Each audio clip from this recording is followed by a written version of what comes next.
पांचवें चरण में देश के 8 राज्यों की 49 सीटों पर चुनाव होने हैं, जिसमें उत्तर प्रदेश की 14 लोकसभा सीटें शामिल हैं। इस चरण में राहुल गांधी से लेकर स्मृति ईरानी, राजनाथ सिंह, पीयूष गोयल, रोहिणी आचार्य और चिराग पासवान जैसे दिग्गज नेताओं की अग्नि परीक्षा होने के साथ साथ बीजेपी, कांग्रेस और टीएमसी जैसे बड़े राजनीतिक दलों का इम्तिहान भी होना है।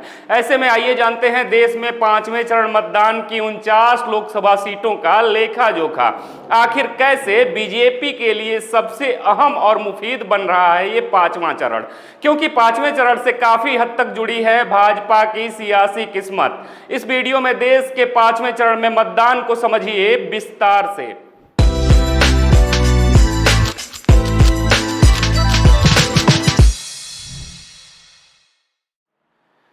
नमस्कार, मैं विश्वजीत कुमार और आप देख रहे हैं खबरों के खिलाड़ी। लोकसभा चुनाव के पांचवें चरण में 8 राज्यों की 49 सीटों पर सोमवार यानी 20 मई को वोटिंग होनी है। पांचवें चरण में 695 उम्मीदवार मैदान में हैं, जिसमें 82 महिलाएं और 613 पुरुष कैंडिडेट शामिल हैं। इस चरण में राहुल गांधी से लेकर स्मृति ईरानी, राजनाथ सिंह, पीयूष गोयल, रोहिणी आचार्य और चिराग पासवान जैसे दिग्गज नेताओं की अग्नि परीक्षा होने के साथ साथ बीजेपी, कांग्रेस और टीएमसी जैसे राजनीतिक दलों का इम्तिहान होना भी तय है। पांचवें फेज का चुनाव जिन सीटों पर है, वहां वर्ष 2014 और वर्ष 2019 में बीजेपी ने अपना एक छत्र साम्राज्य कायम कर रखा है। कांग्रेस के लिए इस चरण में खोने हेतु भले ही कुछ नहीं है, लेकिन बीजेपी को सत्ता की हैट्रिक से रोकने के लिए कांग्रेस दमखम के साथ तैयार है। बता दें कि पांचवें चरण में देश के 8 राज्यों की 49 सीटों पर चुनाव है, जिसमें उत्तर प्रदेश की 14 लोकसभा सीटें शामिल हैं। इसके अलावा महाराष्ट्र की 13 सीट, पश्चिम बंगाल की 7 सीट, बिहार की 5 सीट, ओडिशा की 5 सीट, झारखंड की 3 सीट, जम्मू कश्मीर और लद्दाख की 1-1 सीटें शामिल हैं। इसी चरण में अन्य राजनीतिक दलों के साथ साथ गांधी परिवार के सियासी वारिस माने जाने वाले राहुल गांधी की भी परीक्षा होनी है। इसके अलावा लालू परिवार से लेकर चिराग पासवान और शिंदे परिवार सहित कई दिग्गज नेताओं की प्रतिष्ठा भी दांव पर लगी हुई है। बता दें कि लोकसभा चुनाव के पांचवें चरण में जिन 49 सीटों पर वोटिंग होनी है, वहां वर्ष 2019 के चुनाव में भाजपा ने 49 सीटों में से 40 सीटों पर लड़कर 32 सीटें जीतने में कामयाब रही थी, जबकि कांग्रेस को सिर्फ 1 सीट पर जीत मिली थी। अर्थात बीजेपी नेतृत्व वाली एनडीए गठबंधन 41 सीटें जीतने में कामयाब रही थी, जबकि कांग्रेस नेतृत्व वाली यूपीए सिर्फ 2 सीटें ही जीत सकी।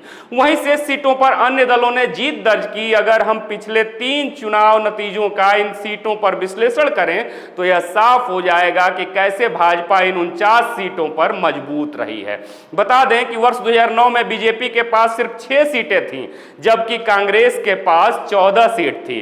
वहीं 5 वर्ष के बाद 2014 में चुनाव होते हैं, तब बीजेपी बढ़कर 27 पर और वर्ष 2019 में 32 पर अपना दबदबा कायम कर लेती है। वहीं कांग्रेस 14 सीटों से घटकर 2014 में 2 सीट पर आई और 2019 में सिर्फ 1 सीट अर्थात रायबरेली तक ही सीमित हो गई थी। विगत 10 वर्षों में बीजेपी का सियासी ग्राफ तेजी से बढ़ा है, जबकि कांग्रेस लगातार कमजोर होती हुई नजर आई है। अतः 2024 में पांचवें चरण का यह चुनाव भाजपा के लिए अहम और महत्वपूर्ण माना जा रहा है, जबकि इंडिया गठबंधन के लिए चुनौतीपूर्ण। ऐसा इसलिए भी है क्योंकि पांचवें चरण में 12 सीटें ऐसी भी हैं जिस पर पिछले 3 चुनाव में एक ही पार्टी को जीत मिल रही है, जिसके कारण इन 12 सीटों को उस दल के मजबूत गढ़ के तौर पर देखा जा रहा है। एक तरफ उड़ीसा में बीजेपी के सामने अस्का और कंधमाल को बचाए रखने की चुनौती है, वहीं इस लिस्ट में महाराष्ट्र में भाजपा के गढ़ माने जाने वाले धूले और डिंडोरी तथा शिवसेना का गढ़ कल्याण भी शामिल हैं। भाजपा के मिशन में झारखंड की हजारीबाग सीट भी शामिल है। दूसरी तरफ पश्चिम बंगाल के हावड़ा, श्रीरामपुर और उलबेरिया क्षेत्र के टीएमसी के मजबूत गढ़ के तौर पे जाने जाते हैं। वहीं उत्तर प्रदेश में लखनऊ बीजेपी और रायबरेली सीट कांग्रेस के दुर्ग के तौर पर जानी जाती है। साथ ही बिहार की मधुबनी सीट बीजेपी लगातार अपने नाम कर रखी है। ऐसे में स्पष्ट है कि भाजपा पांचवें चरण में सबसे मजबूत स्थिति में है। लेकिन इस बार की चुनावी लड़ाई थोड़ी अलग तरीके की होने वाली है। निष्कर्ष के तौर पर कहें तो बीजेपी के लिए अपनी सीटें बचाई रखने की चुनौती है, जबकि कांग्रेस के पास खोने के लिए कुछ भी नहीं है, लेकिन पाने को बहुत कुछ है। इस तरह कांग्रेस और भाजपा के बीच पांचवें चरण का चुनाव काफी रोमांचक माना जा रहा है।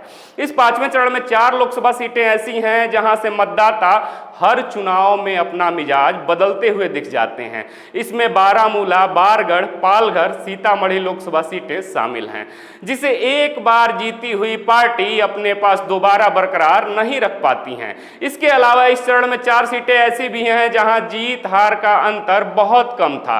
ये सीटें हैं उत्तर प्रदेश की कौशाम्बी, ओडिशा की बालांगीर, पश्चिम बंगाल की बैरकपुर और आरामबाग।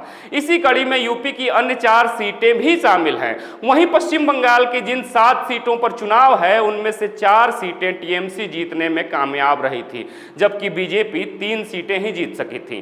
पिछली बार की तरह इस बार भी कांटे की टक्कर मानी जा रही है। इसके अलावा ओडिशा के 5 लोकसभा सीटों पर 5वें चरण में चुनाव है। इन 5 सीटों में से 3 सीटें बीजेपी जीतने में सफल रही थी, जबकि 2 सीट पर ही बीजेडी जीत सकी थी। लेकिन इस बार बिहार से लेकर महाराष्ट्र और उत्तर प्रदेश में विपक्ष एकजुट होकर चुनावी मैदान में लड़ रहे हैं। ऐसे में बीजेपी के लिए अपनी जीती हुई सीटों को बचाए रखना आसान नहीं होने वाला है। क्या 49 में से 40 सीटों पर लड़कर 32 सीटें जीतने वाली भाजपा इस बार भी मजबूत रहेगी, या ढह जाएगा भाजपा का मजबूत किला? अपने जवाब कमेंट बॉक्स में जरूर दीजिएगा। फिर से मिलेंगे एक नए वीडियो में, तब तक देखते रहिए खबरों के खिलाड़ी। जय हिंद, जय भारत।